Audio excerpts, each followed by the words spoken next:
Hello friend, अब हम लोग सेट एसोसिएटिव पढ़ने जा रहे हैं। तो सेट एसोसिएटिव हम लोग पढ़ेंगे एक एग्जांपल के ज़रिए।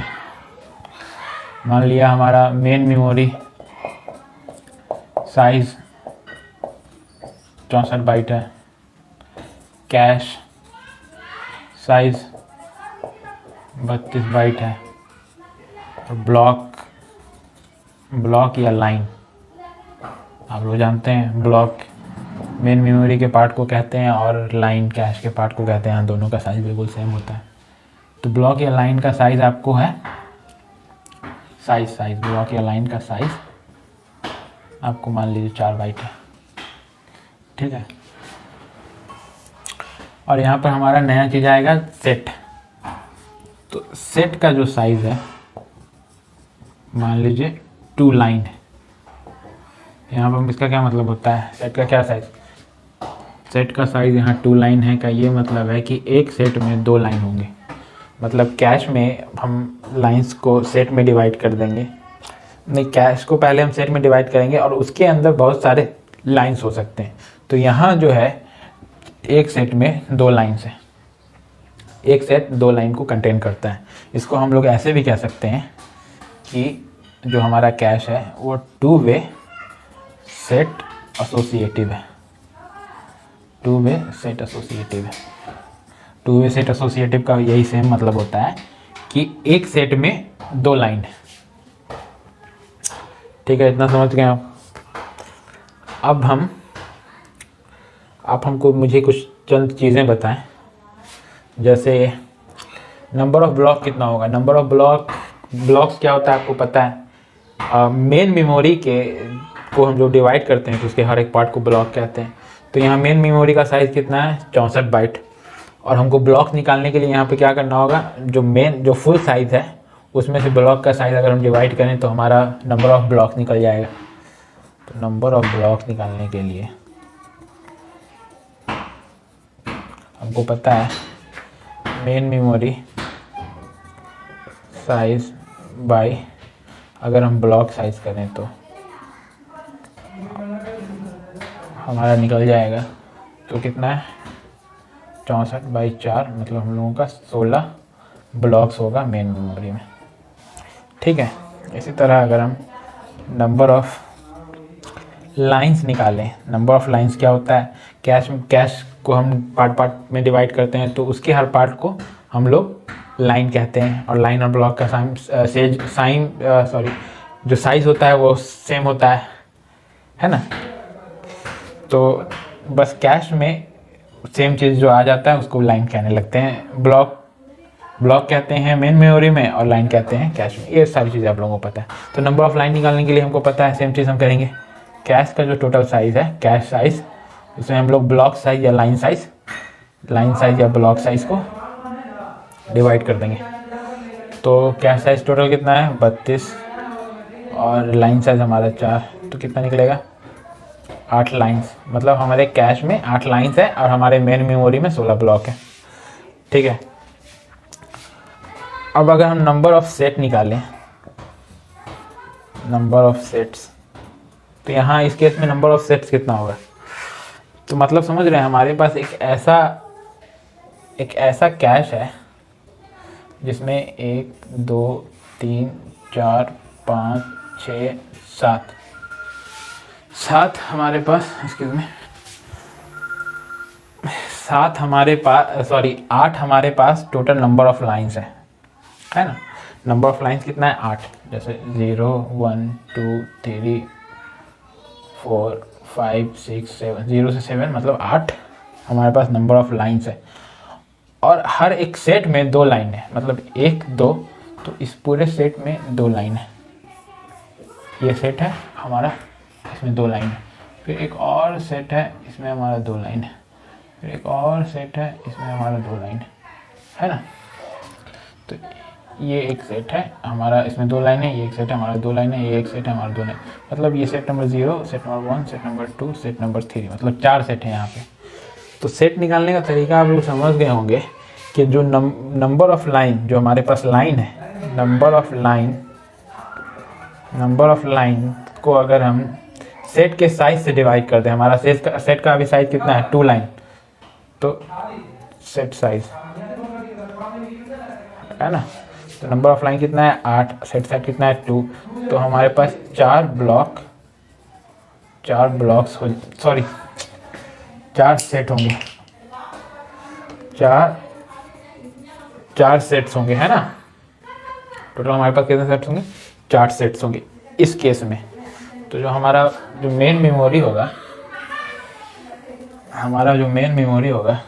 1 2 3, खैर जितना भी, इसमें एक्चुअली कितना नंबर ऑफ ब्लॉक होगा, नंबर ऑफ ब्लॉक कितना है हमारा, नंबर ऑफ ब्लॉक है हमारा कितना, 16 ब्लॉक, 0 1 2 3 4 5 6, तो 15 तक है ना, 15 तक है, तो 15 तक हमारे पास ब्लॉक है। खैर ये तो आप लोगों को इतना समझ में आ गया। सेट में मेन चीज़ क्या होती है, फिजिकल एड्रेस निकालना। तो इसका अगर फिजिकल एड्रेस निकलेगा, यहाँ मेन इंपॉर्टेंट चीज़ समझिएगा, फिजिकल एड्रेस निकलेगा तो वो कैसे निकलेगा, तो इसका जो फिजिकल एड्रेस निकलेगा, ठीक है, तो जैसे पहले निकलता था हमारा डायरेक्ट और एसोसिएटिव मैपिंग के केस में ब्लॉक सेट, तो यहाँ पे ब्लॉक ऑफसेट तो ये होगा ही होगा। ये पूरा पार्ट आपका ब्लॉक नंबर होगा, ये भी आपको पता है, ये पूरा पार्ट आपको ब्लॉक नंबर होगा, ठीक है। अब हम ब्लॉक नंबर में डायरेक्ट मैपिंग के केस में डिवाइड करते रहते हैं और कुछ पार्ट लाइन नंबर को देते रहते हैं, और एसोसिएटिव मैपिंग के केस में हम ब्लॉक नंबर को डिवाइड नहीं कर रहे थे, पूरा का पूरा पार्ट हम टैग बिट को देते रहते हैं। बट यहाँ सेट एसोसिएटिव मैपिंग के केस में क्या होगा कि हम ब्लॉक नंबर का कुछ पार्ट सेट नंबर के लिए दे देंगे कि मेरे पास कितना सेट होगा, हाउ मेनी सेट आई है, जितना सेट होगा उतना इसमें उतना बिट ये रिप्रेजेंट करेगा कि कितना हमारे पास सेट है। जैसे हमारा अभी फिजिकल एड्रेस कितना है, कितने बिट का है, तो हमारा 64 है। इस हम लोग अभी के केस को अगर देखें कंसीडर करें तो 64 बिट है, 64 बाइट है। तो 64 बाइट का अगर हम लोग 2 के पावर में कन्वर्ट करें, बिट निकालें, तो कितना निकलेगा 2 पे पावर 6।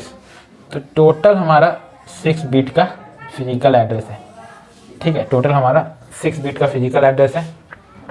ब्लॉक ऑफसेट क्या होता है, ब्लॉक साइज़ को हम लोग अगर ब्लॉक साइज़ या लाइन साइज़ को अगर हम लोग बिट में कन्वर्ट करें तो वो हमारा ब्लॉक ऑफसेट होता है। तो यहाँ 4 है, तो 4 के लिए कितना बिट हो जाएगा, 2 पे पावर 2 बिट, है ना। अब हम लोगों को सेट नंबर निकालना है। सेट नंबर निकालने के लिए कितना बिट यहाँ पर होगा, तो हमारे पास यहाँ इस केस में कितना हमारे पास सेट है, 4 सेट है, 0 1 2 3, 4 सेट है। कितना सेट है, 4 सेट है। तो 4 सेट के लिए 2 बिट चाहिए, 2 पे पावर 2 = 4 होता है ना, तो 2 बिट चाहिए। बाकी बचा 2 बिट इसमें आ जाएगा क्योंकि टोटल 6 बिट है। तो बाकी जो बचा रहेगा वो टैग में आ जाएगा, इतना आप लोग समझ गए। तो इसका फिजिकल एड्रेस ऐसे निकलेगा। तो इसमें हम लोगों को सेट नंबर दिया रहता है कि हम लोग कैश के किस सेट नंबर में जाएं और उसमें जाकर हम अपने पर्टिकुलर एलिमेंट को ढूंढें। डायरेक्ट मैपिंग में क्या रिस्ट्रिक्शन था कि आप पर्टिकुलर लाइन नंबर में ही कोई पर्टिकुलर ब्लॉक नंबर इंसर्ट कर सकते हैं, डाल सकते हैं। और सेट एसोसिएटिव में क्या है कि आपको पर्टिकुलर सेट में जाना है और फिर उसमें जाकर आपको पर्टिकुलर एलिमेंट, उस पूरे सेट में जितना भी लाइन हो, इस केस में 2 है, आपके सेट में नंबर ऑफ लाइन्स 1000 भी कंटेन कर सकते हैं। एक सेट में कितने भी लाइन हो सकते हैं, तो उस सेट के अंदर ही आप जाकर स्टोर कर सकते हैं, है ना।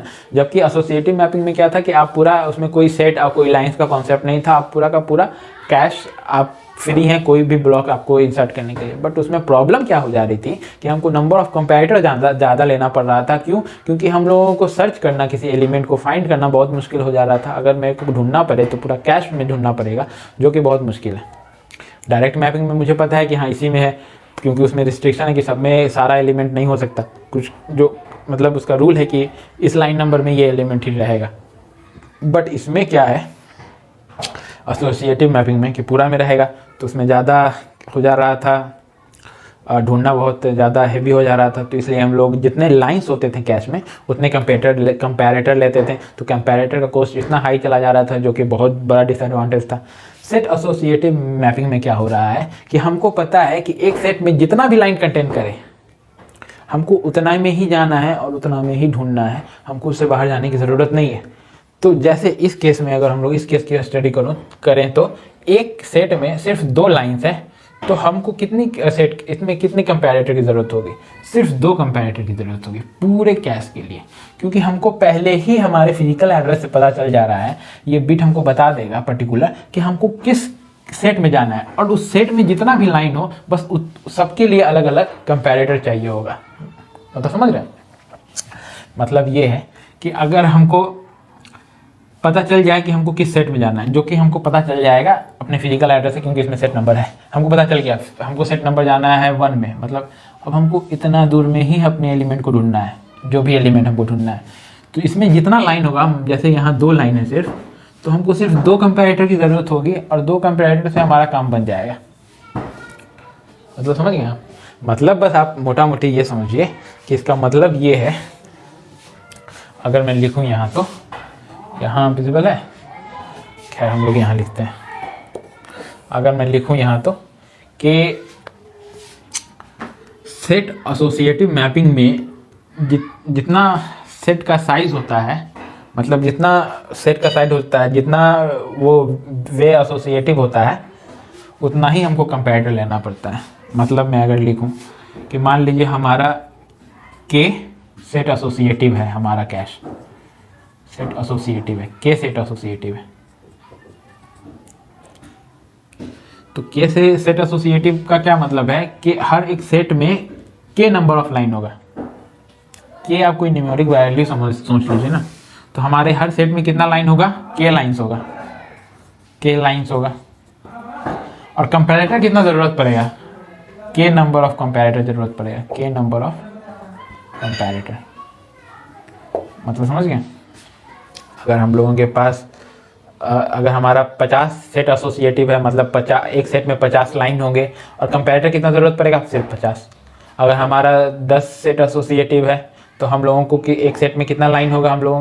हम लोगों के एक सेट में लाइन होगा मात्र 10, और हम लोगों को कंपैरेटर की ज़रूरत कितनी पड़ेगी? सिर्फ 10। तो यही मेन चीज़ है, ठीक है। और फिजिकल एड्रेस इसका ये निकलेगा। अब इस पर हम लोग बहुत सारे क्वेश्चन करेंगे न्यूमेरिक, और इसको और क्लियर करेंगे बेसिक को, ठीक है। Thank you.